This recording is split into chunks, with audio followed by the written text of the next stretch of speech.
The man had decided that he wanted to sell months ago. He had apparently lost everything, according to the realtor. When he had moved in, he was in a steady relationship, which ended while he was in there. Never had substance abuse issues. Over the time that he lived in the house, he had become an alcoholic.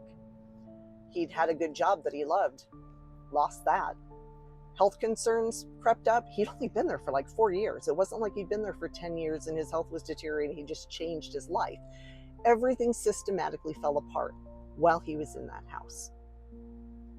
But that wasn't even the part that made him agree to let her call me. She said that he had initially called her and said, I've got to get away from here. I've got to get out of this house. I don't care how much we sell it for. I'm going to fix up a few things and I want it on the market and I will take the first offer. What had happened to him up to that point, though, other than him losing everything, I think he thought maybe that was all situational and coincidental, but he was waking up with the cuts and scratches and bruises. He was having horrible nightmares. Things were moving around in the house. He was hearing noises, faucets turning on and off. He thought this was all in his head, that he had maybe made it all up. I don't know. He hired contractors to come in and work on the house. The first group of contractors stopped coming when they would be alone in the house. They knew they were alone in the house. The man had moved out so the work could be performed. And they would hear movement, like people moving around in other parts of the house. They would go and check it out.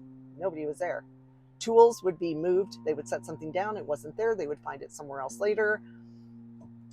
They finally realized that enough weird things had happened that they just weren't going to continue the job, and they ended their contract with him. The second group, which is the one that preceded my visit by just a few days, had experienced some of the same things, putting it off to coincidence or whatever, until one day they had left all of their equipment and tools. They were patching something in the kitchen and doing drywall, everything on the main floor. This was a two-level house, so it had a basement, a lower level like a ranch.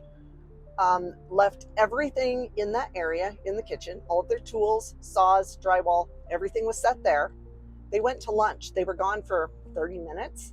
They came back. Nothing was in the kitchen. The drywall wasn't in the kitchen. The tools weren't in the kitchen. At first they thought they'd been robbed, but it was such a weird thing. Who would go in and steal drywall? And they had been in the backyard having lunch during this time, so they would have heard or seen somebody come into the house. They went downstairs into the basement. Everything was in the basement, exactly the way it had been left in the kitchen, but one floor lower. They grabbed their tools and they left.